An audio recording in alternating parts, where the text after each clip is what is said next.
Hello friends, welcome back to my channel Lalita success academy. आज की class में हम यूपी टेट एग्ज़ाम 2026 के लिए एसएसटी के मोस्ट इम्पॉर्टेंट क्वेश्चंस को कराने वाले हैं, तो आप वीडियो को अंत तक ज़रूर देखिएगा। आज यह हमारा क्लास नंबर 20 है। इसके पहले हमने एसएसटी का कुल 19 प्रैक्टिस सेट कराया हुआ है। यदि आपने उन क्लासों को नहीं देखा है तो प्लेलिस्ट से जाकर आप ज़रूर देखिएगा। इसमें हमने सभी क्वेश्चन सिलेक्टेड लिए हैं। हमारा पहला प्रश्न है, दंती दुर्ग जिसने हिरण्यगर्भ नामक एक अनुष्ठान किया वह था चोल राजा, प्रतिहार राजा, राष्ट्रकूट राजा या फिर पल्लव राजा। इस क्वेश्चन में पूछ रहा है कि दंती दुर्ग जिसने हिरण्यगर्भ नामक अनुष्ठान कराया था, यह किस वंश का राजा था? तो जो दंती दुर्ग था वह राष्ट्रकूट वंश का राजा था। इसका राइट आंसर होगा ऑप्शन सी। दंती दुर्ग ने राष्ट्रकूट वंश की स्थापना 752 ईस्वी में की थी और मान्यखेत को अपनी राजधानी बनाई थी। दंती दुर्ग ने हिरण्यगर्भ जो अनुष्ठान कराया था वह उज्जैनी में कराया था। हमारा अगला प्रश्न है, बृहदेश्वर मंदिर कहाँ स्थित है? तंजौर में, उड़ीसा में, कालीकट में या फिर दक्कन में? तो बृहदेश्वर मंदिर जो है यह तंजौर में स्थित है। इसका राइट आंसर होगा ऑप्शन ए। बृहदेश्वर मंदिर का निर्माण 1010 ईस्वी में चोल शासक राजराज प्रथम द्वारा कराया गया था। इस मंदिर को राजेश्वर मंदिर भी कहा जाता है। यह जो बृहदेश्वर मंदिर है यह भगवान शिव को समर्पित है और यह पूरी तरह से ग्रेनाइट से निर्मित की गई है। हमारा अगला प्रश्न है, महाबलीपुरम के प्रसिद्ध मंदिर किस शासक के शासन के अंतर्गत बने हैं? पल्लव, चोल, चालुक्य या फिर काकतीय? इसका राइट आंसर होगा ऑप्शन ए, पल्लव। महाबलीपुरम जो है यह तमिलनाडु राज्य में स्थित है। यह स्थल मंदिरों के लिए प्रसिद्ध है। महाबलीपुरम के रथ मंदिर का निर्माण पल्लव वंश के शासक नरसिंह वर्मन प्रथम के द्वारा कराया गया था। हमारा अगला प्रश्न है, निम्नलिखित में से किस गुप्त शासक ने सर्वप्रथम सोने के सिक्के जारी किए? चंद्रगुप्त प्रथम ने, समुद्रगुप्त ने, गुप्त ने या फिर घटोत्कच ने? इसका राइट आंसर है ऑप्शन ए, चंद्रगुप्त प्रथम ने। चंद्रगुप्त प्रथम ने सबसे पहले सोने के सिक्के जारी किए थे। समुद्रगुप्त की बात करें तो यह एक संगीत प्रेमी था, इसलिए इसने बीड़ा बजाते हुए आकृति वाले सिक्के को जारी किया था। हमारा अगला प्रश्न है, बुद्ध ने अपना अंतिम उपदेश निम्नलिखित में से किस शिष्य को दिया था? आनंद, उपाली, सुभद्र या फिर सारिपुत्र? तो बुद्ध ने अपना अंतिम उपदेश जो है वह सुभद्र को दिया था। इसका राइट आंसर होगा ऑप्शन सी। हमारा अगला प्रश्न है, धर्म चक्र प्रवर्तन किया गया था। पहले तो ये जान लेते हैं कि धर्म चक्र प्रवर्तन कहते किसे हैं।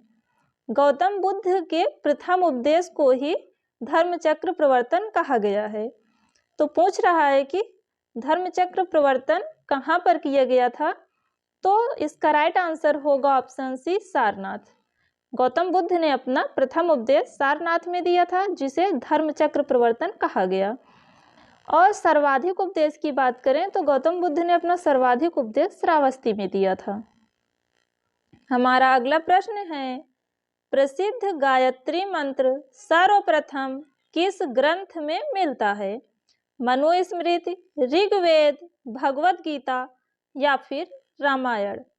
तो प्रसिद्ध गायत्री मंत्र का उल्लेख ऋग्वेद में मिलता है। इसका राइट आंसर होगा ऑप्शन बी। हमारा अगला प्रश्न है, भारत में कृषि का प्राचीनतम साक्ष्य कहाँ से प्राप्त होता है? मेहरगढ़, राखीगढ़ी, कोटदीजी या फिर कालीबंगा। तो भारत में कृषि का प्राचीनतम साक्ष्य जो है वह मेहरगढ़ से प्राप्त हुआ है। इसका राइट आंसर होगा ऑप्शन ए। अगला प्रश्न है, कोई विधेयक धन विधेयक है या नहीं, इसका निर्णय कौन करता है? राष्ट्रपति, वित्त सचिव, लोकसभा अध्यक्ष या फिर वित्त मंत्री। तो इसका राइट आंसर होगा ऑप्शन सी, लोकसभा अध्यक्ष। कोई विधेयक धन विधेयक है या नहीं, इसका जो निर्णय है वह लोकसभा अध्यक्ष करता है। हमारा अगला प्रश्न है, मंत्रिपरिषद किसके प्रति उत्तरदायी होती है? राष्ट्रपति, जनता, लोकसभा या फिर राज्यसभा। इसका राइट आंसर होगा ऑप्शन सी, लोकसभा। मंत्रिपरिषद लोकसभा के प्रति उत्तरदायी होती है। अगला प्रश्न है, संपत्ति के मौलिक अधिकार को किस संशोधन द्वारा समाप्त किया गया? 42वां संविधान संशोधन, 44वां संविधान संशोधन, 46वां संविधान संशोधन या फिर 76वां संविधान संशोधन। तो संपत्ति का जो अधिकार है यह मौलिक अधिकार की सूची से हटा दिया गया। यह 44वें संविधान संशोधन 1978 के द्वारा हटाया गया था। इसका राइट आंसर होगा ऑप्शन बी। अगला प्रश्न है, राज्यपाल को पद व गोपनीयता की शपथ कौन दिलाता है? राष्ट्रपति, मुख्यमंत्री, सर्वोच्च न्यायालय का मुख्य न्यायाधीश या फिर उच्च न्यायालय का मुख्य न्यायाधीश। तो राज्यपाल को पद व गोपनीयता की जो शपथ है वह उच्च न्यायालय का मुख्य न्यायाधीश दिलाता है। इसका राइट आंसर होगा ऑप्शन डी। शपथ उच्च न्यायालय का मुख्य न्यायाधीश दिलाता है। और राज्यपाल की नियुक्ति की बात करें तो राज्यपाल की नियुक्ति राष्ट्रपति के द्वारा की जाती है। राज्यपाल जो है यह राष्ट्रपति के प्रसाद पर्यंत कार्य करता है। हमारा अगला प्रश्न है, भारत में न्यायिक सक्रियता संबंधित है प्रतिबद्ध न्यायपालिका से, जनहित याचिका से, न्यायिक समीक्षा से या फिर न्यायिक स्वतंत्रता से। तो भारत में न्यायिक सक्रियता जो है यह जनहित याचिका से संबंधित है। इसका राइट आंसर होगा ऑप्शन बी। हमारा अगला प्रश्न है, भारत में त्रिस्तरीय पंचायती राज तंत्र की सिफारिश किस समिति ने की थी? बलवंत राय मेहता समिति, अशोक मेहता समिति, सरदार स्वर्ण सिंह समिति या फिर शाह समिति। तो भारत में त्रिस्तरीय पंचायती राजतंत्र की सिफारिश जो है यह बलवंत राय मेहता समिति की सिफारिश पर हुई है। इसका राइट आंसर होगा ऑप्शन ए। अगला प्रश्न है, संघ लोक सेवा आयोग अपना वार्षिक प्रतिवेदन किसे सौंपता है? प्रधानमंत्री को, गृह मंत्री को, लोकसभा अध्यक्ष को या फिर राष्ट्रपति को। संघ लोक सेवा आयोग अपना वार्षिक प्रतिवेदन जो है वह राष्ट्रपति को सौंपता है। इसका राइट आंसर होगा ऑप्शन डी। अगला प्रश्न है, नागरिक सुरक्षा दिवस की स्थापना किस वर्ष हुई? 1931 में, 1934 में, 1947 में या फिर 1976 में। इसका राइट आंसर होगा ऑप्शन ए, 1931 में। नागरिक सुरक्षा दिवस की स्थापना 1931 में हुई थी। अगला प्रश्न है, कोयला का उच्चतम श्रेणी वाला रूप कौन सा है? लिग्राइट, एंथ्रेसाइट, पीट या फिर बिटुमिनस। कोयला का उच्चतम श्रेणी वाला रूप एंथ्रेसाइट होता है। इसका राइट आंसर होगा ऑप्शन बी। अगला प्रश्न है, क्षोभ मंडल की औसत ऊंचाई कितनी है? 8 किलोमीटर, 13 किलोमीटर, 20 किलोमीटर या फिर 25 किलोमीटर। इसका राइट आंसर होगा ऑप्शन बी, 13 किलोमीटर। क्षोभ मंडल की औसत ऊंचाई 13 किलोमीटर होती है।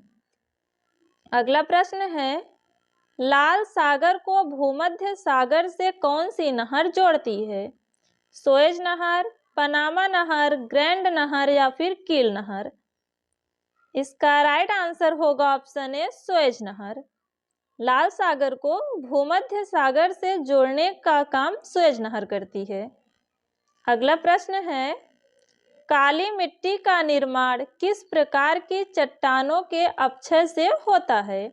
अवसादी चट्टानें, बेसाल्ट चट्टानें, कायांतरित चट्टानें या फिर चूना पत्थर? इसका राइट आंसर होगा ऑप्शन बी बेसाल्ट चट्टानें।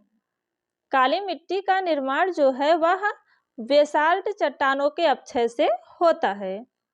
हमारा अगला प्रश्न है, नेपाल की सीमा निम्न में से भारत के किस राज्य से मिलती है? अरुणाचल प्रदेश, मणिपुर, सिक्किम या फिर पंजाब? तो नेपाल की सीमा जो है वह भारत के कुल 5 राज्यों से लगती है। उत्तराखंड, उत्तर प्रदेश, बिहार, पश्चिम बंगाल और सिक्किम। तो इसका राइट आंसर होगा ऑप्शन सी सिक्किम। अगला प्रश्न है, स्वर्णिम चतुर्भुज परियोजना है जल विद्युत शक्ति परियोजना, राष्ट्रीय राजमार्ग परियोजना, वन्य जंतु संरक्षण परियोजना या फिर नदी संयोजन परियोजना? तो स्वर्णिम चतुर्भुज जो है वह एक राष्ट्रीय राजमार्ग परियोजना है। इसका राइट आंसर होगा ऑप्शन बी। हमारा अगला प्रश्न है, कश्मीर को शेष भारत में जोड़ने वाला दर्रा है बोलन दर्रा, काराकोरम दर्रा, बनिहाल दर्रा या फिर नोट दर्रा? इसका राइट आंसर होगा ऑप्शन सी बनिहाल दर्रा। कश्मीर को शेष भारत से जोड़ने वाला दर्रा बनिहाल दर्रा है। हमारा अगला प्रश्न है, भारत में किस राज्य की सर्वाधिक तटीय सीमा है? उड़ीसा, आंध्र प्रदेश, गुजरात या फिर केरल? तो भारत में सर्वाधिक तटीय वाली सीमा जो है वह गुजरात है और सबसे कम तटीय वाली सीमा गोवा की लगती है। इसका राइट आंसर होगा ऑप्शन सी। भारत की सर्वाधिक तटीय सीमा वाला राज्य गुजरात है। अगला प्रश्न है, मानसरोवर झील क्षेत्र से निम्न में से कौन सी नदियां निकलती हैं? ब्रह्मपुत्र, सतलज, यमुना या फिर ब्रह्मपुत्र, सिंधु और सतलज, सिंधु, झेलम और सतलज, झेलम, सतलज या फिर यमुना? तो इसमें से कुल 3 नदियां हैं जो कि मानसरोवर झील से निकलती हैं, जिसमें आती हैं ब्रह्मपुत्र, सिंधु और सतलज। इसका राइट आंसर होगा ऑप्शन बी। मानसरोवर झील से निकलने वाली नदियां ब्रह्मपुत्र, सिंधु और सतलज हैं। तो दोस्तों, आज की वीडियो में हमने एसएसटी के कुल टॉप 25 क्वेश्चंस की बात की है। उम्मीद करते हैं कि आपको यह वीडियो पसंद आया होगा। यदि वीडियो पसंद आया हो तो वीडियो को लाइक करें, कमेंट करें एंड चैनल को सब्सक्राइब करना ना भूलें। मिलते हैं नेक्स्ट वीडियो में, तब तक आप अपना ख्याल रखिए। धन्यवाद।